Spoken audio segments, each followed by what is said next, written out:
Hey, what's going on guys? My name is Silent Core, and as the Division beta is approaching, we're getting a trickle of brand new information. So in this video I'm going to be breaking down all the new gameplay and details that have been revealed over the last few days.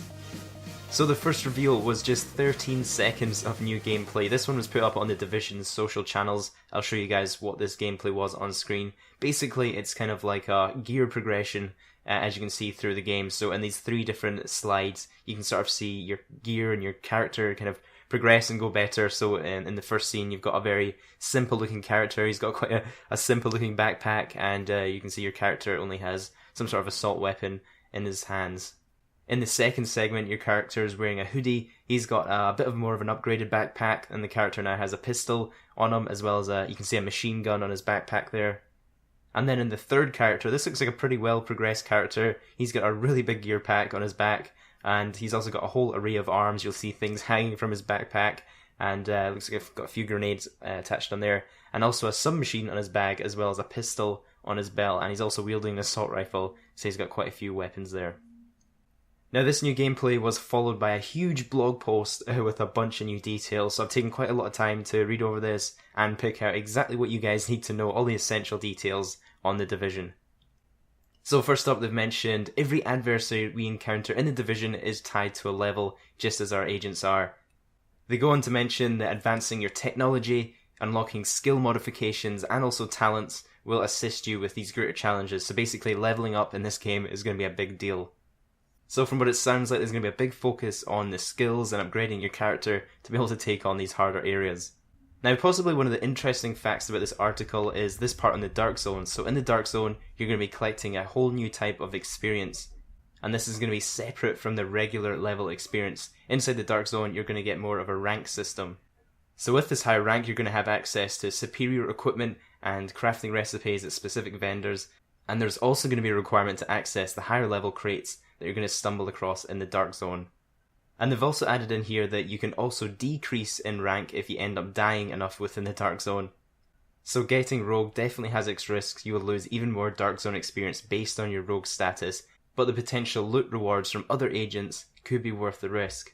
Now this got me pretty excited. It's probably one of the things about the Division I'm looking most forward to. I really hope the Division can capture this kind of high risk, high reward within the PvP Dark Zones.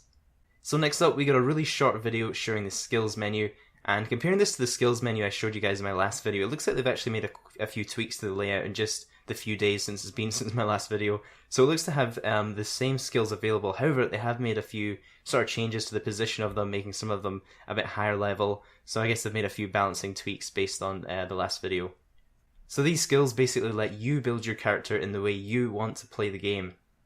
They've also added in the blog post that each skill can then equip an array of modifications, whether it's as simple as doing more damage or increasing the scan range. These modifications kind of alter the functions of your skills to fit different situations.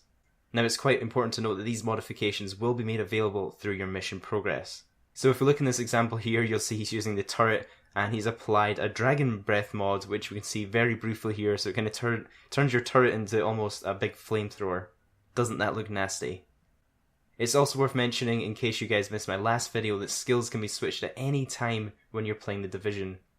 So let's get on to talents and perks. I mentioned this tab in my last video and kind of speculated on what it would be. Well, now we've got that confirmed, so let's take a look. This is what the talents page looks like. Unfortunately, we don't have a page of the perks, but we've got some information on perks that I'll get into in a second.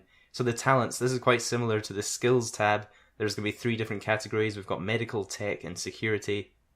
And each of these has a percentage requirement that you'll need to get in order to unlock them, just like the skills do. It says here, each talent provides a unique combat enhancement triggered through defined activities that assist you in overcoming a challenge. So these basically look to be another layer on skills at developing and customizing your character's build. And these are also going to be unlocked through your mission progress. Now actually, unlike the skills tab, the talents tab, these are going to be locked in until you've unlocked every single one. Once you've unlocked all of the talents, it says you can select and freely swap between them to actively change your options. And in this example here, if we zoom in, we can see this one's called Precision. It gets activated if you get a headshot a target at full health, and the benefits are that headshot damage will be increased by 25% for 10 seconds. So last but definitely not least is the perks page. Now unfortunately, as I mentioned, we don't get a view of what this is actually going to be like. But the perks, when they're unlocked, this will be kind of like a passive benefit to your character. You won't have to like activate them or trigger them in any sort of way. They're just going to be automatically activated for your character when you unlock them.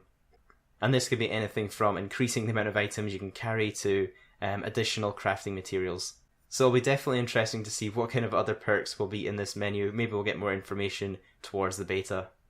So that was quite a lot of information I just threw at you guys. Let me know down in the comments if you're looking forward to this game, what you're most excited about. If there's anything to take away from this blog post, I'd say that the dark zones are sounding more awesome in this one. And it also sounds like they're making a big play towards having you complete the missions and a really big push towards the missions to be able to unlock your perks and abilities and stuff like that. So don't forget to leave a like on the video, it's only one click and I really appreciate it. And also subscribe if you haven't already for more videos like this one. And I'll catch you guys in the next one.